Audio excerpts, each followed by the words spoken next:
Hi, everybody. Welcome back to the Call It podcast.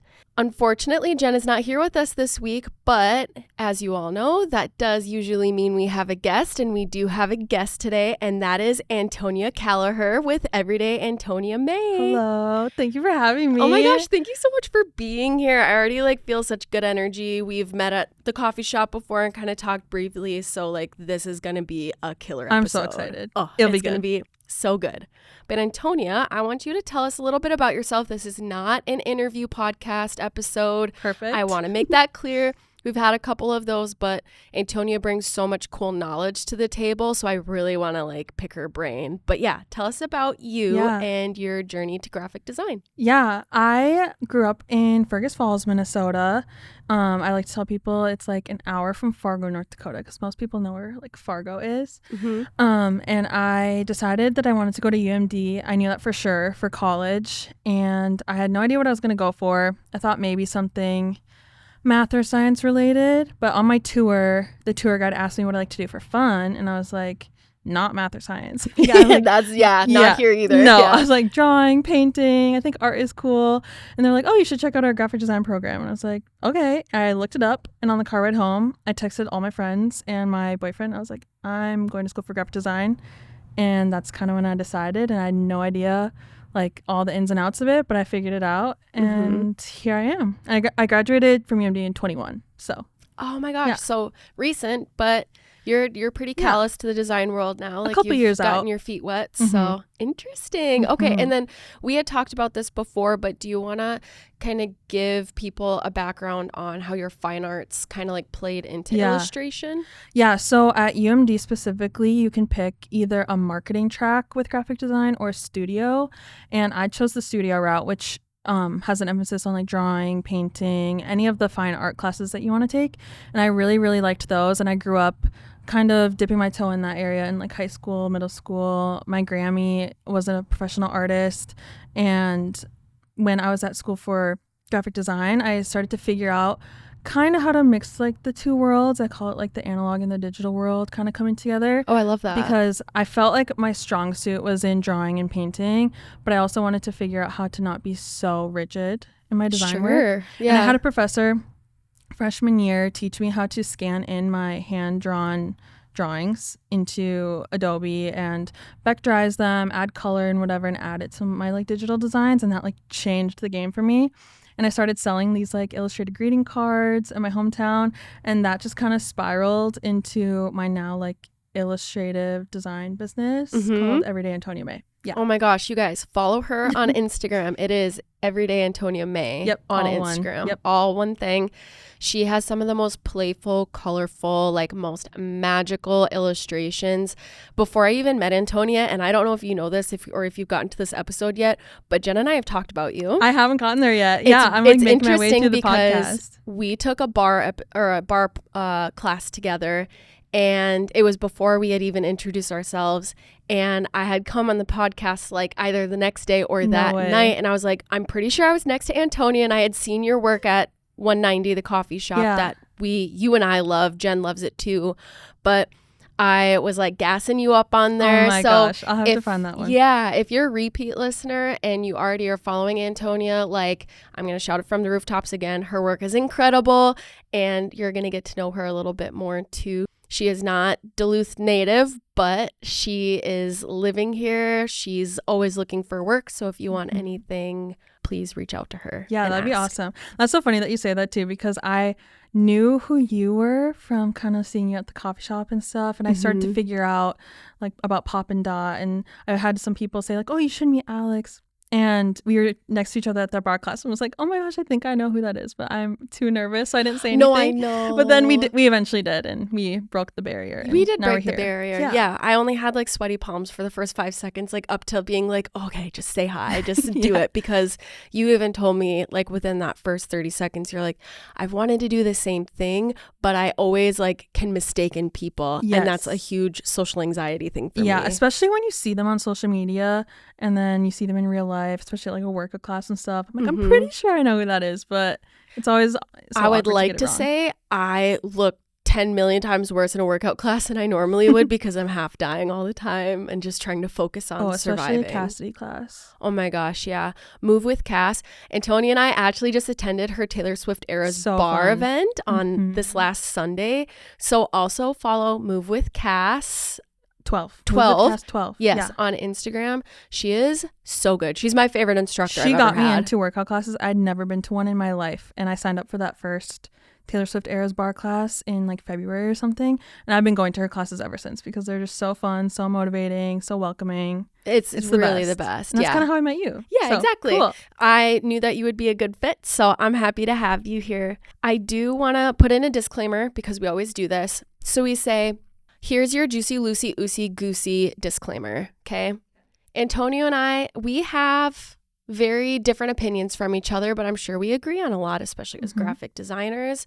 There's a lot of people who listen to this podcast or will listen who could potentially have no idea about design. They have no interest in it, but I also do want to keep in mind, like, our opinions are not always facts. Like, this is just us spitballing, talking about how we feel about things, and we do have some education and good base for why we feel the way that we do, but don't come after us, okay? Exactly. Yeah. It's just our opinion. Yeah, we're just girls. Like, we'll cry, okay? Yeah. Sorry, don't be mean. Yeah, don't be mean. So I do want to say also that when Jen is not with us, we always have a segment where she can kind of get her questions out that she would have if she were here. I love that. So we usually do it at the end, but we're going to flip-flop it and we're going to do it right now. So Antonia, are you ready? I'm ready. Okay, great. So picture me being Jen. Okay. Cute and bubbly. What is your favorite color? I cannot say that I have just one favorite color, but I love bubblegum pink, baby blue, and like a pop of bright red. I love that. And as a true designer and artist, you specify the type of color it is. You can't just say yellow. For sure. Yeah, because it's very different depending on the shade. So people don't get that. I argue with my boyfriend with this all the time. Whenever we're like out, he's like, oh, I really like that green. And I'm like, well, it's more of like a teal, you know, like it's not just green. Exactly.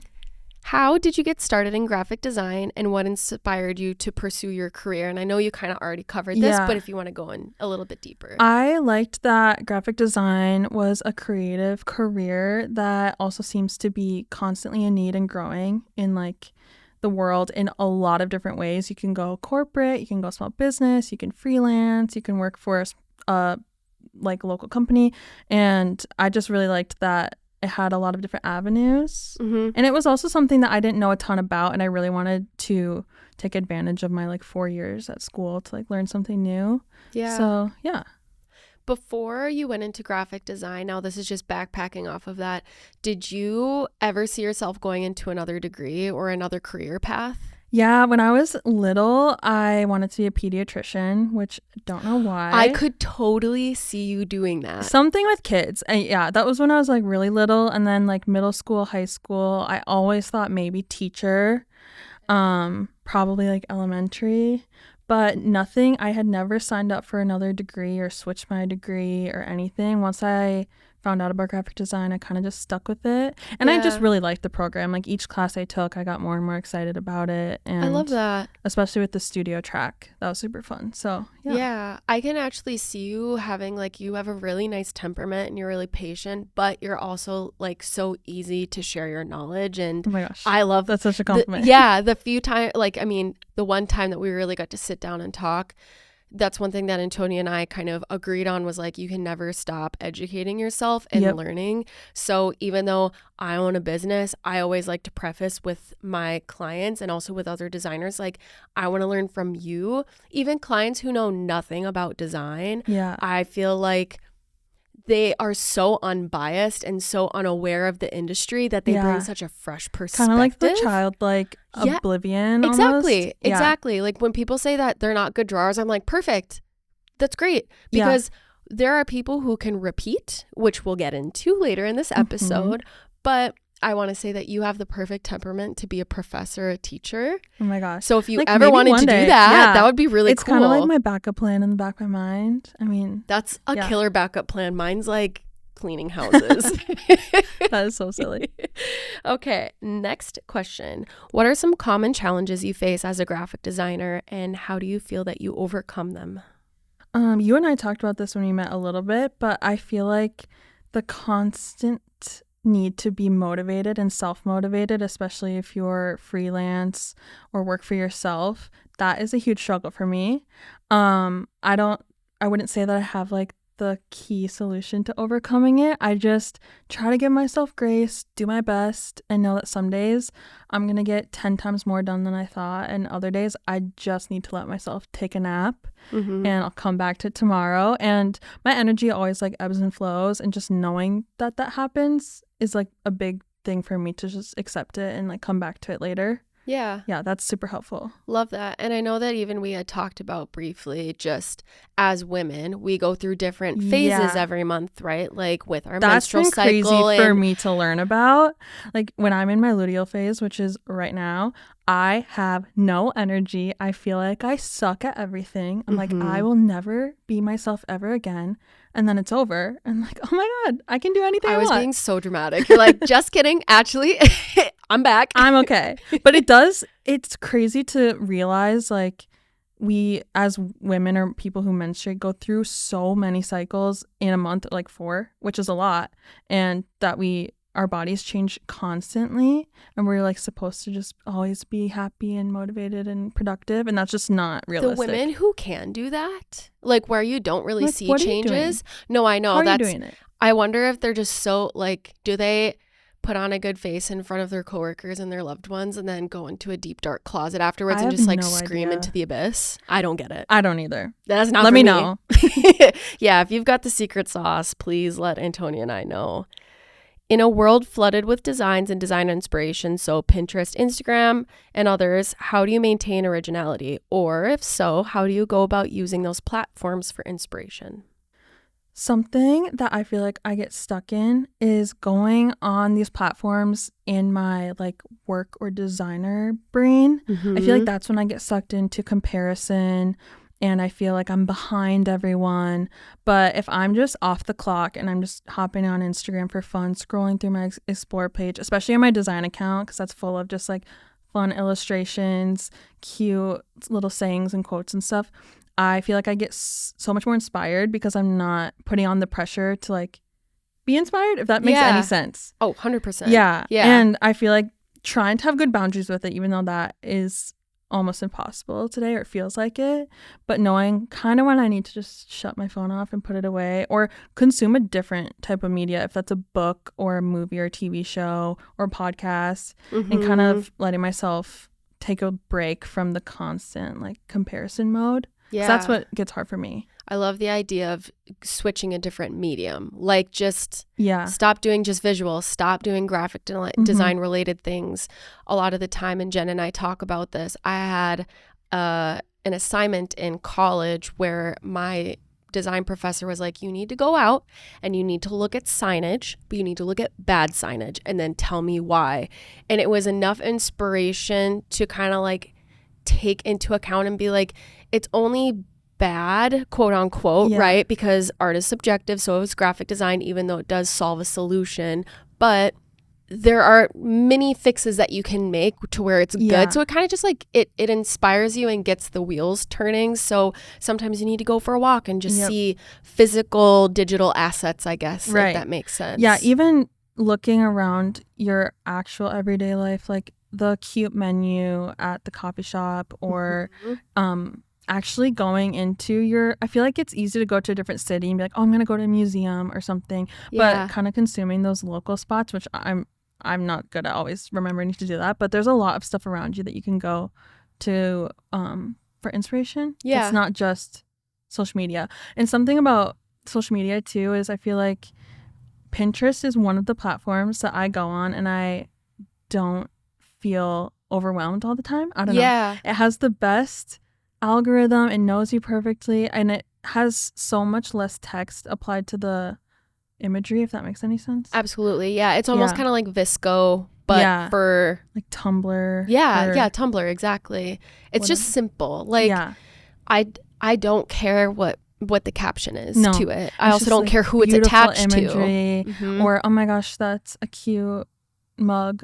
I'm going to go make a coffee now. It just kind of inspires you to like romanticize Yeah. Oh my God, your everyday life. romanticize. Yeah, which is such an overused word, but I think it's I love it. perfect. People don't romanticize enough in our line of work. I just feel Yeah. like there has to be a fresh perspective and like a lighthearted take that needs to come back to it, because I feel like it's been, with comparison especially, it's like it's so serious. How do you see the future of graphic design evolving, particularly with advancements in technology? So AI, advanced intelligence, like AI how do you feel about that? scares me. Okay. I honestly don't know enough about where it's going to feel good about it. Mm-hmm. So I'm just trying to rely on the fact that people are still going to want handmade, human-made things. Even if it's graphic design, yeah, we use our computer and stuff, but ideas from real people, I try to look at it as a tool. Mm-hmm. And less of something that's hopefully not going to take over my career. No, I know. Do you like, we saw a wave when AI and like Adobe released all of those new features with AI Assistant. Were you genuinely concerned that it could take over your job, or were you just like, it's something to keep in mind?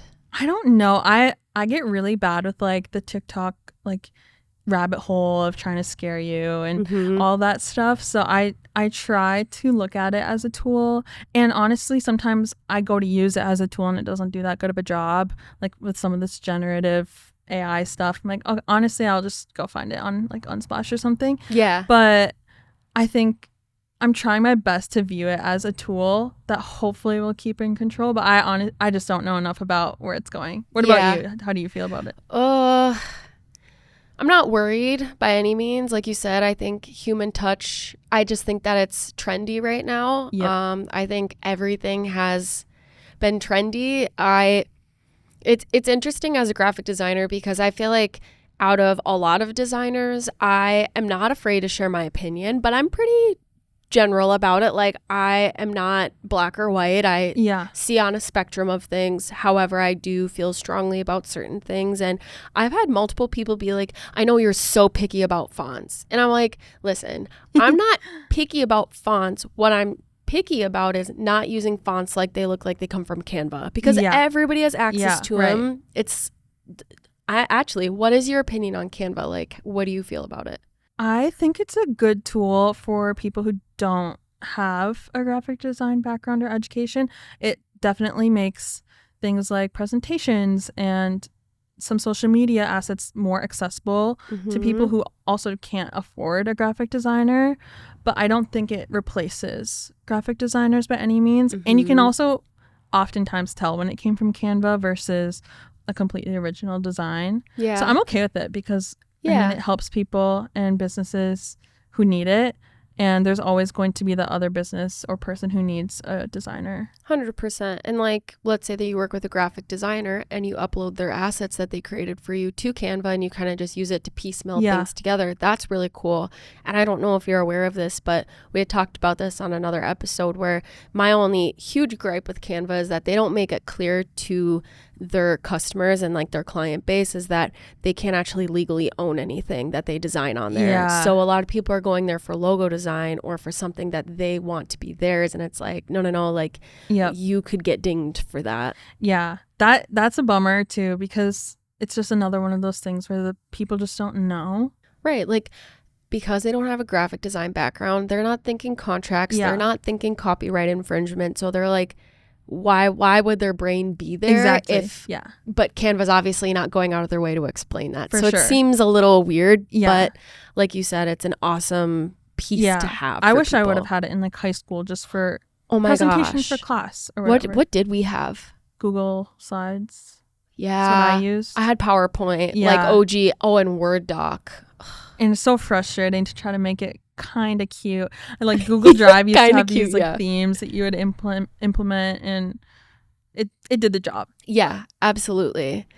When Antonia and I met for coffee the other week, I kind of asked you, what would you want to talk about? And we kind of talked about like pulling back the curtains. That's the title of this episode, is pulling back the curtains, designer transparency. So I want you to take it away, and I want you to kind of get into like what made you even think about this topic, and we'll just kind of like see where things go. Yeah. I think that this is an interesting thing to chat about, because something that I talked about before is I get really stuck in comparison and looking at people that I look up to and feeling so far away from where they're at, or wondering how in the world are they doing all these things? How did they get there? And I have come across some artists and designers who are really open about where they get their Procreate brushes, or what inspires them, how they learned how to do something. And the more I've consumed of that type of media, I realized like we're all just kind of trying to figure it out, and we all have these tools and things that help us. And knowing too that like a brush on Procreate or like a color palette doesn't make the artist or the designer. Right. It's still going to be completely unique to who uses it. Mm-hmm. And I think sharing and like giving info to other designers or aspiring artists or whoever really would like to know, like, doesn't do anything harmful, but like help people kind of feel like they're part of a collective and supported in like their artist journey. Mm-hmm. So yeah, that's kind of why I was like interested in the idea of like letting people know like where we get our ideas, and being open about it, because there is the flip side of the designers who are very gatekeepy. You know, it's like I always think too, and I told Antonia about this, that there's some designers that I see on Instagram, and when I get done with watching their video and how they came to this thing, it's like, because they don't let you in on like the genuine process of it, and you just see it like click by click, there's like no personality there. It makes me feel like I don't like the design when it's probably designed well, but I look at it and I'm like, oh, okay, I could have made that, or like it's just. Or for me, it can sometimes do the opposite and feel like, well, I have no idea how they got there, so I feel like I'm behind for not knowing how they did it, when really maybe they had an asset that they used, or like a little illustrator trick. I'm learning tons of illustrator tricks that I've never known just on Instagram reels. Ooh, can you talk about a few? I don't even know if I can pull one off the top of my head, but just like ways to make something that seems so complicated so much easier, with either like symmetry, creating symmetry, or a pattern. Just kind of these little hacks. I like send them to myself to like go reference later, and they've been super helpful. I don't know. Oh, I love that. I work mostly in Illustrator. You work mostly in Procreate, probably? For illustration work, but I also, for my graphic design work, use Illustrator, InDesign, Photoshop, I love that you use InDesign. I feel like people really throw shade on it, but it is such a helpful tool. I know. I have to give it to one of my professors who made us use it for every project, and we had to do like a process PDF. Oh, cool. Which was super long. You had to show everything like from the beginning to end, and we all hated it. We were like, oh my god, because we'd all throw it together last minute. We were supposed to do it throughout the whole project, but we didn't. But by the end of the semester, I knew InDesign like in and out, and now I can use it in my regular everyday life, and that's perfect. It's so helpful. I know that it won't be around forever, but it is one of those classic programs that if you know how to use it, it's just the most incredible tool in your tool belt. And I feel like people try and stray away from that. So kind of going back to Instagram and what you see, and maybe designers not being as transparent as you would like them to. One thing that I'm seeing as a trend on Instagram, and I'm curious your opinion on it, is the use of Figma to replace InDesign and Illustrator. Have you heard about that? Yeah, I've touched Figma a little bit in one of my jobs. I think it's awesome because it's free, so it's super accessible to people, especially because Adobe is so expensive. Like when you're paying for it all on your own, not on the student rate anymore. But I know, it's like the most brutal gut punch ever. And I'm like, oh, that's how much it costs. You almost like your throat gets dry when you look at the bill. And I think that it's going up. It was, what was it for students, like $29.99, something like around there. And then now it's like, it was $59. And now I think it's gonna be like $79. I have a little hack. I don't know if this is like okay to say, but if you threaten to cancel your Adobe account and you're almost to the last step of like, yep, I'm gonna cancel, they like give you a little offer and they give you a cheaper price for the year. Oh and I've been doing that for like 4 years in a row. Yeah, try it. You know what? This is on designer transparency. Thank you for that. Oh, I appreciate it. You're staying on topic Adobe today. Don't get mad at me, but yeah. Adobe, they have so much money to throw around. Like, don't blame inflation for raising your prices. You're just money hungry like everybody else. And I say that with the utmost respect. Yep. Like, I get it, but also like we're starving artists, quote unquote. Like, quote unquote, leave us alone. I know. Yeah. What do you think about Figma? I don't have too much experience. I've never used it. So have you heard of Chutzpah before? Yeah. Okay. I love them. Jen and I talk about them all the time. I was doing a course on Dribble with them and they were doing everything in Figma, and they even say that they design in Figma sometimes, or that you can.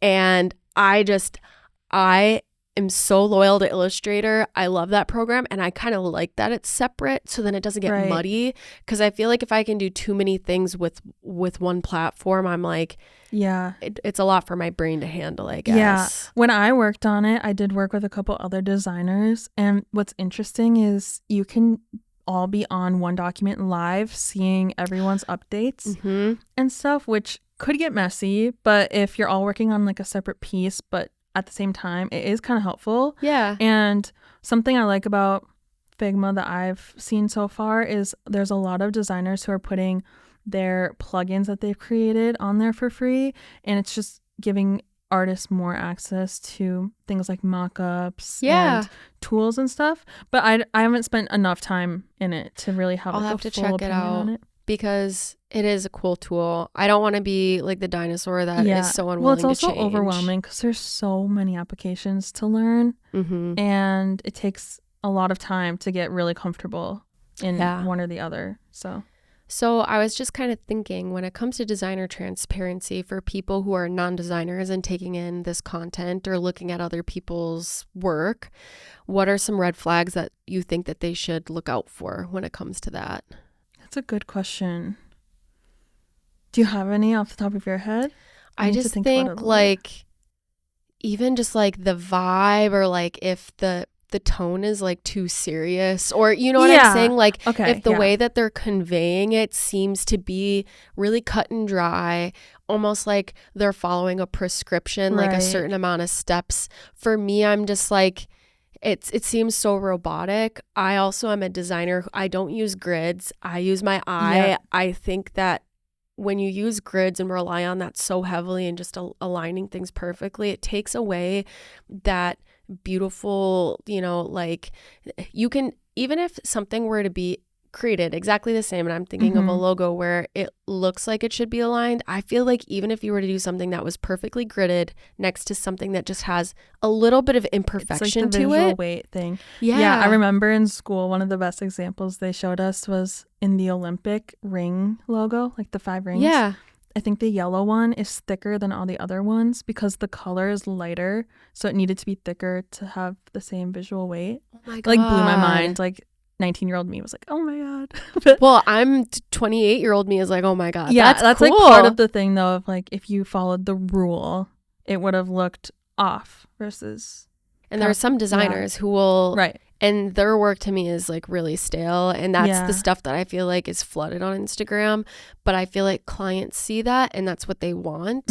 So maybe that's like a struggle for me too as a graphic designer, is like I think that sometimes the content that people put out gives clients the wrong idea. So then when they go to a graphic designer, they're like, I expect you to do what this person does. Yeah, something that throws me off, especially what I see on Instagram, is people who are creating these reels and they're like, the 5 things that you need to do to make perfect art, or they have, like you kind of said, like these sets of rules and they're so rigid, or they act like it's a win-win every time if you follow these 5 things. And that just isn't true. Especially I feel like a lot of the videos I see, they're doing more either corporate stuff that is more, it's easier to follow more rigid rules, or they're showing their work, but it's all hypothetical clients. So it's like, I designed this hypothetical makeup brand and here's all the packaging. And I love it. I think the artwork is beautiful, the designs are awesome, but realistically that's not like a real client. No, like there's no prompt to work on, because that's why I love graphic design and logo design specifically, because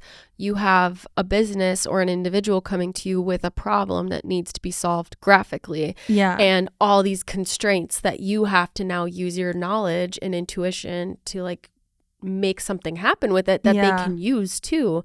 So when you were talking, I was just thinking like designers should be encouraging intuitive design and trying to educate that way, rather than giving like, here's a step-by-step on how I made this, because it's like, you shouldn't want to recreate that. Like you should be inspiring to take what you just saw and do your own version of it. Yeah. And a lot of the really popular viral design videos that I see are those hypothetical clients and prompts where it's easier to do super trendy design or these really trendy fonts and colors that will go out of style because it's not a real client, when in reality you have to think about almost like a timeless way to design a logo and a brand. Yeah, because they're not going to want this trendy font in 2 years. At least you hope not, because that's another part as a graphic designer. If you get a client and they ask you for this, it is your job to educate them and tell them that, hey, you're investing a lot of money right now. You don't want to be doing this in 5 years because you're sick of your design. Exactly. Like you need to think long term. And also like, just because the trend is there, does that actually apply to like the mission statement and what your business is even about? I think maybe that's where the Canva thing comes in. Yes. Think of a Canva script font. And there was a moment in time in the early, 2010s where, photographers were using it, makeup artists, like all these people in very different realms were using the same thing. So visually, when you're looking at their logo, you're like, I don't know who is who. There's no individuality. Yeah. And I think there's room for trends and stuff like that, especially in more short-term design. So like merch or even on social media. Go for it. Post it right now. If you're a coffee shop and you're posting your hours with like a really trendy font and photo, you're only going to post that for right now. So I think it's fine to cycle through the trends and kind of be in that like pop culture universe of what's going on. But the more sustainable long-term designs need to withstand the trend cycles and Absolutely. all of that. I'm happy that you brought up like the usage is very key here. Like for people who listen that are non-designers and you're just in some, accounting, whatever other business realm that you're in, it's like you have to think that when it comes to design, it's the usage and how it's going to be applied that will dictate a lot of the decisions that your designers are going to do. Have you ever worked with a client where you're trying to educate them and teach them and try to be like the best designer you can, and they just like straight up won't listen?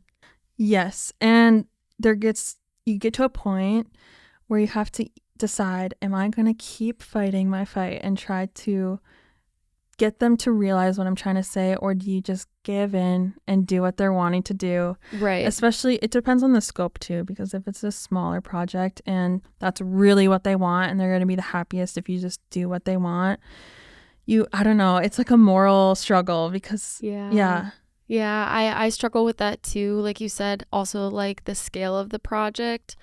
I struggle when the scale of the project is large and I'm like, this is the time where I use all of my toolkit and I try and do the best by this client because they're coming to me. Obviously with the larger budget, it's like, now's my time to shine because I have all this info that I want to give to them.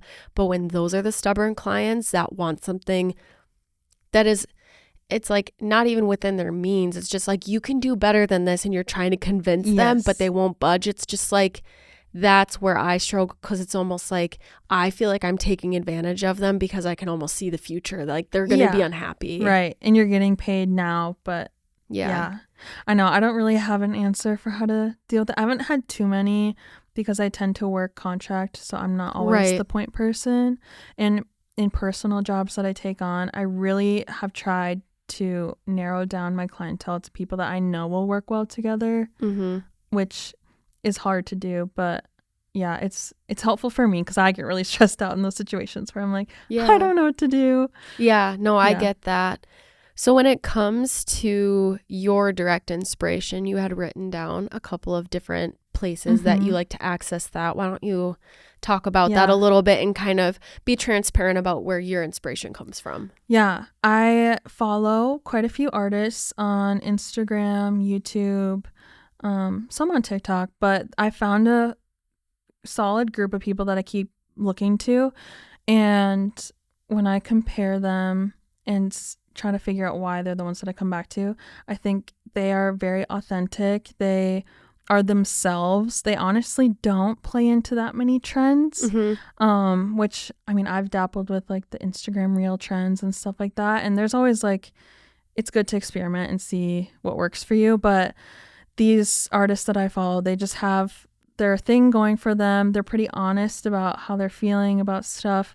There's an artist, for example, Lee Ellickson. Okay. They post YouTube videos. I subscribe to their Patreon account. Cool. Something I love about Lee, though, is there will be a month where she was just really down in the dumps. And she's like, honestly, didn't make that much art this month. And that's what happened. But here we are. And just kind of honest about how she's feeling. Oh, I love that. And I am such a moody person, even though I don't always like show it, which I need to be better about. Transparency maybe in that realm. It's kind of hard, but it is really tough because I feel like, especially when you're fresh from school, it's like, be professional, you know, like you need to do this. And a big thing of what I'm trying to do with just the way that I conduct business is like, I can still be myself, right? Like, especially with this podcast, like, yes, it's professional, it's business, but if I'm gonna swear, I'm gonna swear. Like, I'll always try and keep it tasteful, but if I'm having a bad day, or if I'm having like, I'm struggling with mental health, like I'm sure somebody else is going to hear exactly what you went through. And just like, I'm sure there are designers who are just dying to hear somebody else say like, I'm moody. And that's how I feel about consuming these artists' content. And so I follow a couple of those. I subscribe to 3 Patreon accounts. One is Lee Ellickson. The other one is Paloma the Peach. Okay. And the third is Sad Shrimps. Oh, I love that. Yeah, they're all just really fun. I subscribe to a couple different tiers. I get, I think, 2 sticker tiers and 1 like print and sticker tier where I get all of their digital content. It ranges from like they do exclusive, that's the word, exclusive podcasts, exclusive videos.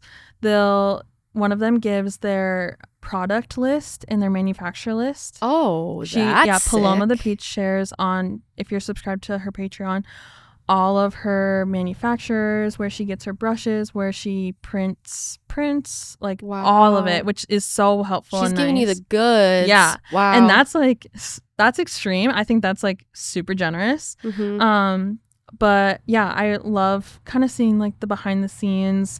Through the paywall, you know, you're getting a little bit more of like an authentic experience because people feel safer to share on there.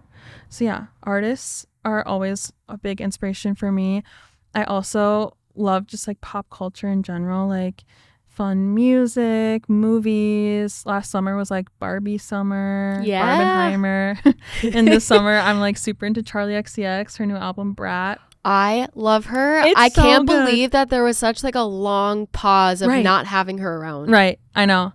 I love her music. I think it's so fun. And just kind of leaning into what everyone else is into. I mean, I think it's fun. Yeah, I think that there's a way to do pop culture where you're still getting a fresh take because your pop culture could be different than other people's. Because like for me, a lot of people, pop culture is like Taylor Swift, Kim Kardashian, like the very, very mainstream. And for me, I'm like a Chappell Roan, Billie Eilish, like, and then my movies could be a little bit more indie, you know, a little bit more like crime suspense. So it's like, I feel like there are 2 to more, you know, different areas where and I feel like I have my feet in a lot of different pools of pop culture. Like I'm a Swiftie. I went to the Eras tour, but I also love Chappell Roan and like different types of movies. I think it's you're just like fun. Glitz and glamour and like true pop, but then you're also like a little edgy, like I'm a little Capricorn. something. I don't like go too deep into all that stuff, but they're like known for liking black and being edgy, and like I definitely have this like emo side to me where I just lean into like the sad girl. Oh my god, vibes. Everybody needs an emo phase because it is such a character builder. I cut my own like swoop bangs in 7th grade. I was the scene bang. Oh my god. And I'm still cutting my own bangs, but they just look a little different now. So yeah, they're cute and quirky now. It's not giving to scene aesthetic. No, but it's still that there's like the Billy song, like the old me is the real me. Yeah. that little emo girl is still inside me. Oh my gosh. So sure. During your emo phase, who were you listening to for music? Oh my gosh, Lord, who else? I really got into like the sad girl music, like Phoebe Bridgers and a lot of like you and Jen would get along so well. She loves Boy Genius. I love Boy Genius. Yep. Julian Baker, Lucy Dacus. Yeah. All of that. Julian Baker's her girl crush. So I think I heard that one on the podcast episodes. Yeah. Super cute. Oh my gosh. Fun. Okay. So we talked about Instagram. The artists that I follow. Yes. And then, so what do you feel about TikTok? TikTok, I definitely should get off of it a little bit more than I do. I don't go on TikTok for artist inspo as much as just humor, right? And like relatable content. Everyone loves a relatable piece of content that they feel like they see themselves in, whether that's like sharing about like outfits or your moodiness or whatever. So yeah, I definitely go to TikTok for that. Do you consume TikTok? I deleted TikTok like 3 years ago. Because I started when the dancing thing was like the biggest it ever was. And I can dance, but that's not the content I wanted to put out. And I think if I would have waited and did not do that at first, I probably would be on it for business purposes now, because for the podcast, for Pop and Dot, like for me personally, I just feel like that would be a really good avenue. So I see the benefits, but I already doom scroll and just habitually always go to Instagram when I'm not doing anything and I think about it every time too. I'm like, why am I doing this? I don't even want to be on this right now. So I try to like redirect to Pinterest because I feel like it's easier for me to not get sick of it, but to be like, okay, it's like not I've as got engaging as a video. Yeah. But I don't know if I'll ever go on to it. A lot of my friends try and text me videos on TikTok and I'll be like, I can't even watch them anymore. Right. So if my they're friends really who funny, have I'll TikTok, watch it. we do send each other funny TikToks and like stay connected that way, especially long distance friends. It's just kind of fun to be like, this made me think of you or whatever. But I could definitely get off of it a little more than Well, if it's banned eventually, then at least they'll pull the Band-Aid off for you, right? Exactly. Okay. So I see that you have on here, we talked about YouTube, right? So do you watch any any designers on YouTube? So, well, since I was like in middle school, I've just loved YouTube. For back in the day, it was like room decor, makeup tutorials. I'm the oldest sibling, and on one of my sides of my family, I'm the oldest cousin too. So I felt like I had to figure out a lot of that type of stuff on my own, like how to do makeup. And who did you watch? I watched Bethany Moda back in the day. She's like an OG YouTuber. Okay. I feel like I've seen her. Maybe recognize. She did like Target fall aesthetic hauls, and she would do like the Vlogmas, so Christmas decor, a lot of DIY stuff. I was big into the crafty DIY. There was one that I was obsessed with, and all my friends got sick of me making these jars where you Mod Podge the outside and then you put little strips of colored tissue paper. Oh, cool. And you can add glitter and stuff, and then you Mod Podge it again, and it just makes this like little decorative jar. And she like put a candle in hers. Or back when magical.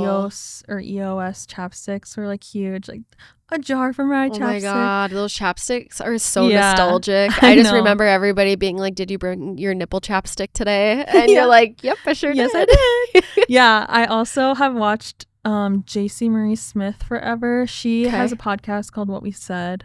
Love that podcast. Ooh, okay. And as I've gotten older, I've cycled to different people. I like to watch some fashion-y type, like casual fashion, just like day wear lifestyle people. And then the artists that I mentioned before, they all have YouTube channels. There's a couple more that I watch, like Furry Little Peach is a big artist who posts on YouTube. Okay.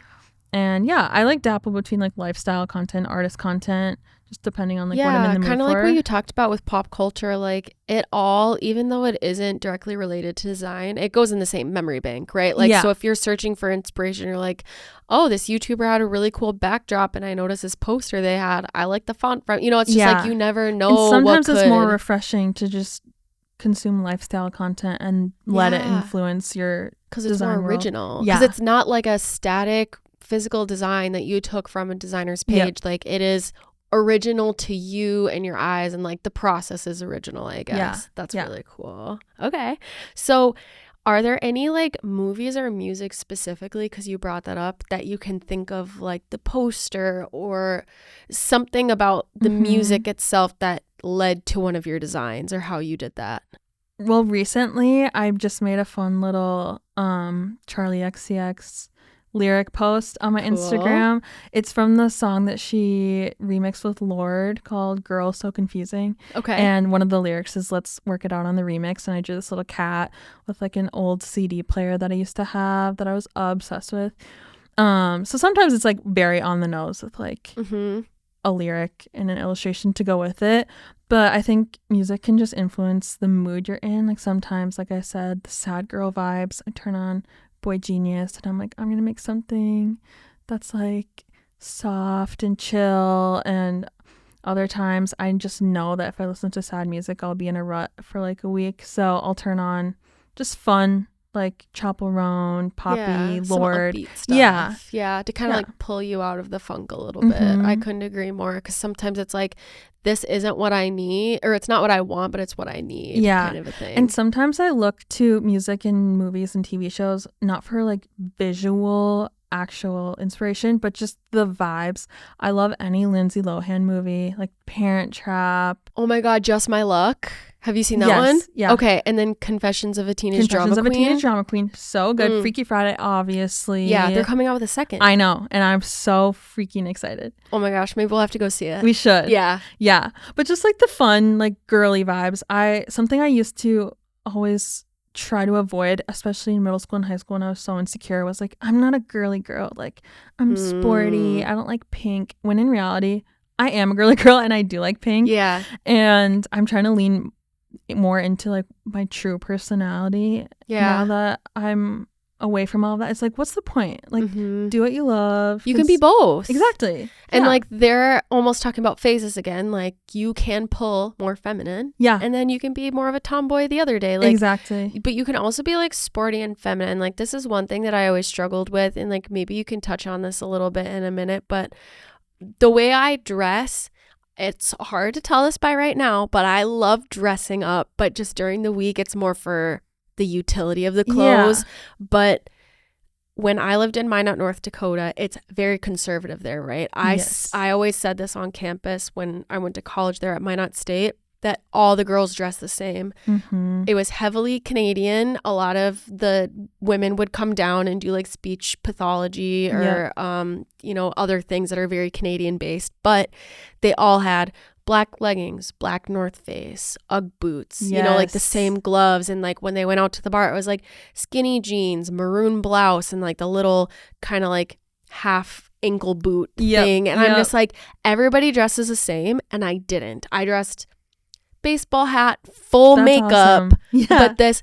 But then people would be like, oh, she's gay, or like, oh, she's this, and like profile me and put me in a box. And I was like, now I'm kind of like you said, coming into like this feminine thing where I used to hate pink. I love pink. My sneakers are pink right now. By the way. Thank you. And it's just like, I want to, and I'm obviously more comfortable in my skin now, and I don't really care what people say. But back then I was so malleable, and like that hurt my feelings, and it almost made me wonder like if they knew me better than me. Yeah. I like going back to being the oldest and kind of figuring stuff out. A lot of my friends were middle or youngest siblings, and they would get these hand-me-downs from their older sisters who were so cool, and like the Ugg boots and all that stuff. And I'm like, I don't even know about this stuff.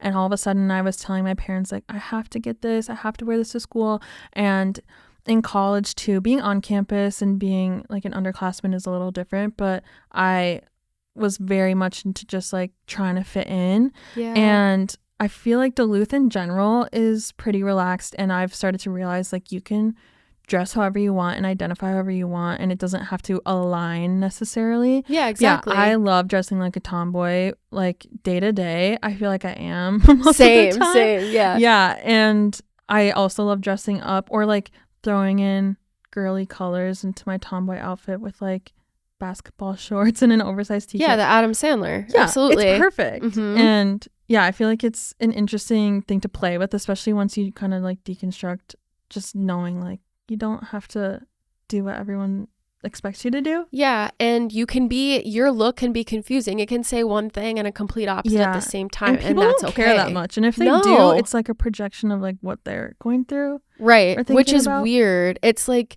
I swear I've heard this my whole life, but somehow with social media and the way that like things are just sinking in more, plus I've done therapy now, so it's like me too. I've been taught that in a one-on-one session, and it's been directly correlated to like my experiences, and I'm sure you feel the same way, but it's like people's opinions should not hold that much weight. No. And I just wonder why, because I always think like rationally I know that, yet I can't separate fact from feeling. I feel the same way. It was a TikTok, and they were like, anxiety can create these false stories in your head, but those false stories create real feelings, and the real feelings create real physical sensations. And it's kind of this loop of, it's not true, but the anxiety lets you feel like it is. And then the more you feel like it is, the more you look for signs to validate that it's true. Yeah. And so it's taken me forever, and I'm still working on like looking at the truth versus the feelings, and letting it be okay that I know like it's not true and I feel these things and the feelings are real, but I'm gonna like work through it, or like let it pass. In the spirit of transparency, just because we're designers doesn't mean like we don't deal with things, right? Yeah. So do you deal with like anxiety or depression, or like how has it been going through therapy, and like what's that experience been like? Yeah, I've had anxiety my whole life, but I wasn't officially diagnosed until a couple years ago. Okay. It was something that I always kind of knew, but being the oldest and being a really high achiever, I am able to mask a lot how I'm feeling. Most of the times on my worst day, I'm still showing up to work and showing up in the spaces I need to, but then I go home and I completely crash. And therapy has been something that's helped me, number one, validate that, no, you do have anxiety and that's okay. Yeah. But you also don't have to put yourself in all these boxes and labels. And I feel like I've just learned how to give myself a lot more grace and see things from a different perspective that I just didn't realize before. Yeah. And therapy has also helped me connect my experiences to my anxiety. And recently, OCD has become something that I've been figuring out too. I mean, recent kind of diagnosis with that with my therapist. We're figuring it out, but it's just a long process, but it's been so helpful. Yeah. Thank you for talking about that, because I deal with like very physically intense anxiety. I don't carry a lot of the weight mentally, so sometimes it's hard because I'll get the physical sensation, a lot of tightness in my chest, almost where it's like if you could have the feeling of like nausea but in your chest and like the pain.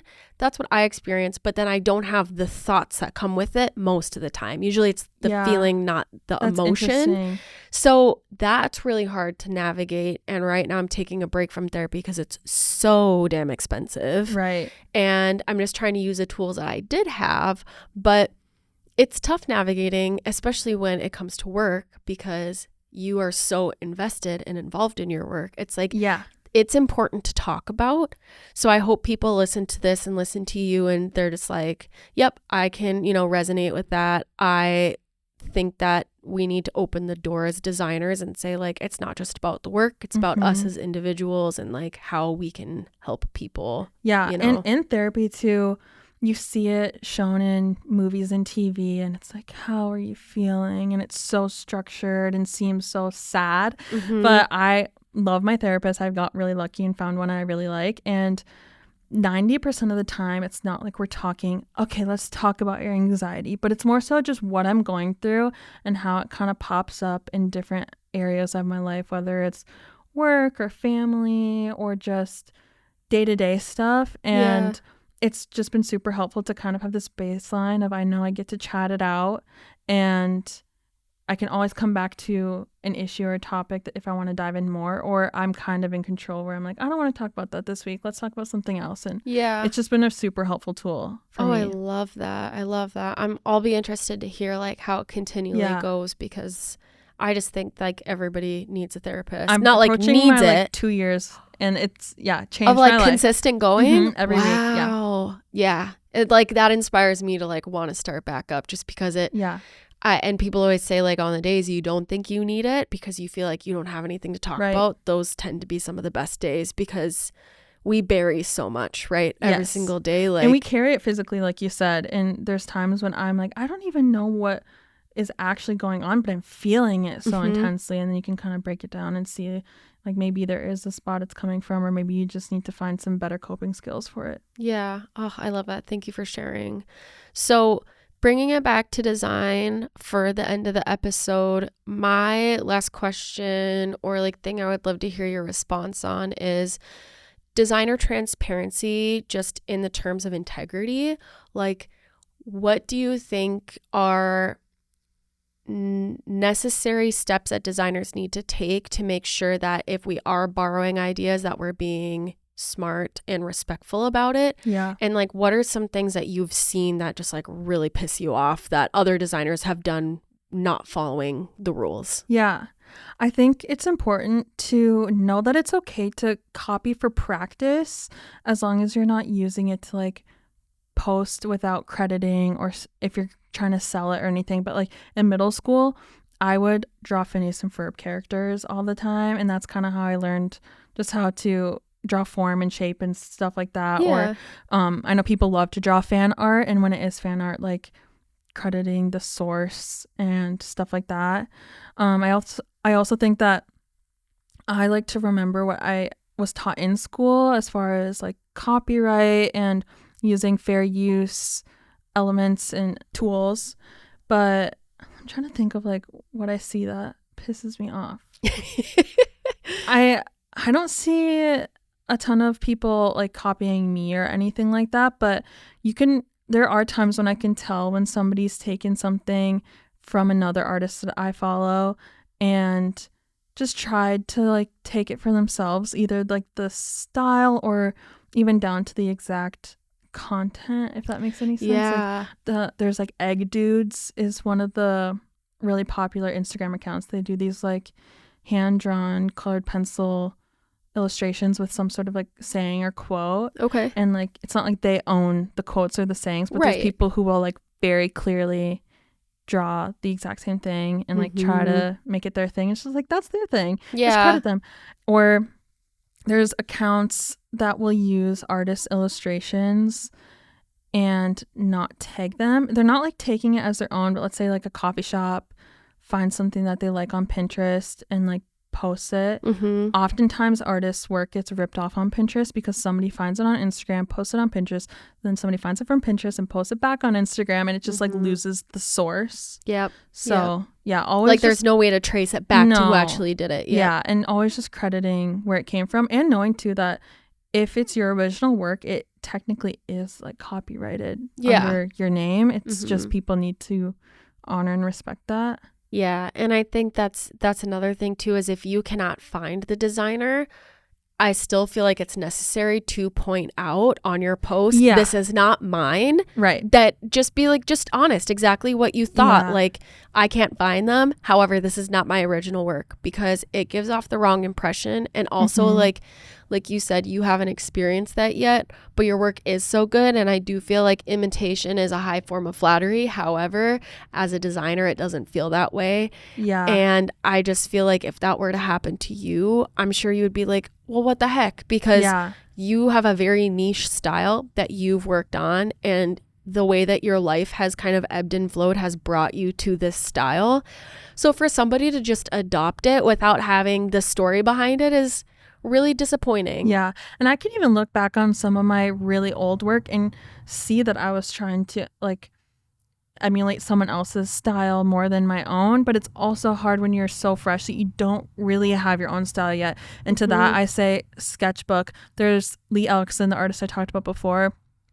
In her sketchbook, if she uses a reference photo from someone else's Instagram, she'll either like shout it out if she posts it, or she'll maybe write it like in her sketchbook, like reference photo from blah blah blah. And I think that's just even a nice way to say like, hey, I'm using my sketchbook as practice to get better at my craft, and you're always going to have to find references and people that you look up to and stuff, but just doesn't take that much, just credit where it came from. No, I think people build it to be bigger than it is, and it's like, it's not that big of an issue as long as you're aware of it. I have this client right now where I'm working on a business card design for them, and they own a rental out in Wisconsin. So, and they don't have any branding, anything going on at all right now.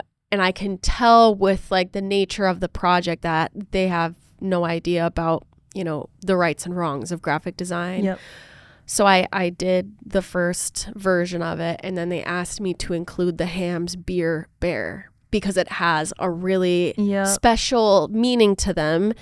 And I was like, okay, as a designer, I need to tell you that this could potentially be copyright infringement. Yes. You could run into issues. So I am telling you, we will not take any responsibility. If you really want me to, I will do it. But like Pop and Dot, we will not be taking any, you know, if there's any fines, if there's anything that comes down, like that has to be on you. And I want to make that clear. And obviously she was fine with it. I feel confident knowing that I said that. I'm not going to post it on my personal portfolio. No. I'm going to do the version without it. Because it's almost the exact same. It's just the title treatment. But I feel comfortable at least releasing the design to her, knowing that I told her this is not mine and it's just going to be on a business card.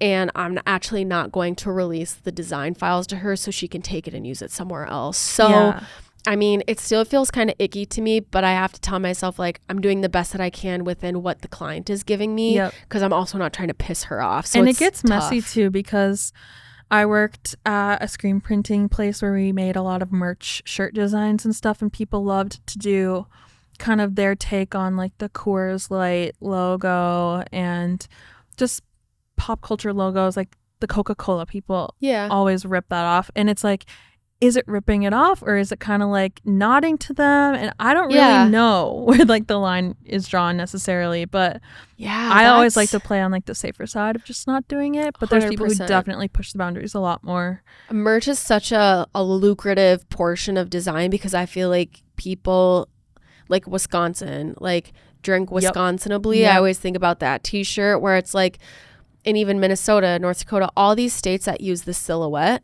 of like Lake Superior or Minnesota. I'm like, it's been done so many times. I'm like, who owns this? Right. Like, where does the copyright come in there? Because it's like, there's no way that somebody doesn't own this, but everybody uses it. Even Snoopy lately has been super popular, and I'll draw it in my sketchbook, but I don't have anything that I'm selling with Snoopy on it. And there's people who sell tons of Snoopy merch and stuff, and like that is a copyrighted image. So I'm scared to use it, but I also love Snoopy, and I love having, I think I'm wearing, a Peanut shirt right now. Oh my God, I love that. That looks so comfy, by the way. I love like old vintage t-shirts. They're like some of the best things to wear. And it's like a good way to put your personality in without doing too much in an outfit. Right.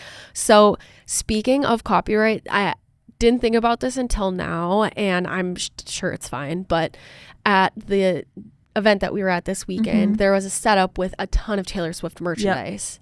And I just couldn't help but think now, being like, I hope this is okay. I know. Yeah, that's something too, where someone like Taylor Swift, like, we're really not hurting her bank account by going to a Taylor Swift event. And if anything, just like amplifying the Swiftie universe, whatever. But that's where it gets tricky, is like, are you hurting a small business by stealing something from them? Or is it like, I don't know. Well, right. Because then you like bring in what's right and what's wrong. Because if it's a large, like, let's say entity like Taylor Swift, right? If we're stealing from her, we'll just use that as like a common term between the two. If we're stealing from her, it's not hurting her. So is it okay? Yeah. But if we were to do it from a small business, because it would be hurting them and they're not getting the credit, it's now not okay. So it's like, where's the boundary? It's very blurry. And I don't really know where it is either, because what I was taught in school is like, you can use something as long as you change it enough where it changes the meaning. But even that, there is no clear guideline around if it's changed enough. It kind of just is up to someone's opinion down the road. I feel that's where it's like you have a court case and then somebody else will decide for you if it's too close or not. Exactly. Like you kind of have to plead your case. Yeah, and that's where I, like I said, lean on the safer side. And I feel like something like a lyric where I wrote Charlie's lyric on my post and tagged her and Lord and put the song, and I'm not selling it or anything. Like, I feel like I'm pretty safe with that. It's creative expression. Yeah. And people, that's kind of part of Charlie's new album, the marketing behind it. It's like this bright lime green and the word brat, and you see lime green everywhere. Like you go to Home Depot and it's like, I've been seeing people making cakes with it. It's everywhere. But like there's memes of construction workers wearing like the lime green vest and they're having brat summer, and it's just like that is so smart because you're gonna see it everywhere just because of a color. And I feel like letting people, when it's something like an album or something you want to amplify, letting people kind of play with it and post about it, like it's only amplifying your craft and thing, because I'm not stealing her music, I'm just like shouting about it.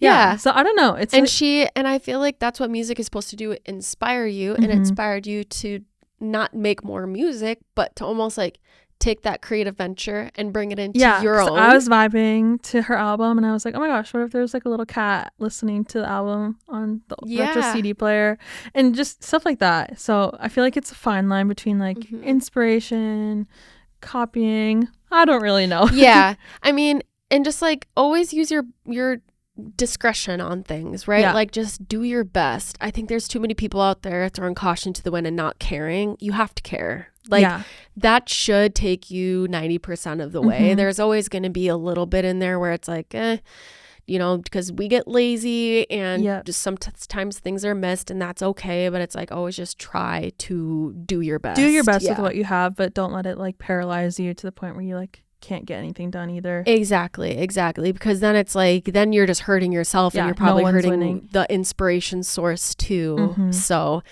we're kind of like coming to the end of the episode, so I just want to turn it over to you one more time. Is there anything else that you kind of want to go over when it comes to this? And we can have you on again, so if there's another topic we need to get to, then you just let me know.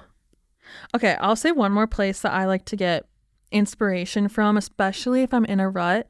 I kind of mentioned like going out into your like everyday life already, but I love to lean on nostalgia and just things that I love like at my core, kind of like I was talking about with that recent illustration, the old CD player. Like I just had a memory of it, it reminded me of it. I was like, oh, that'd be so fun to draw.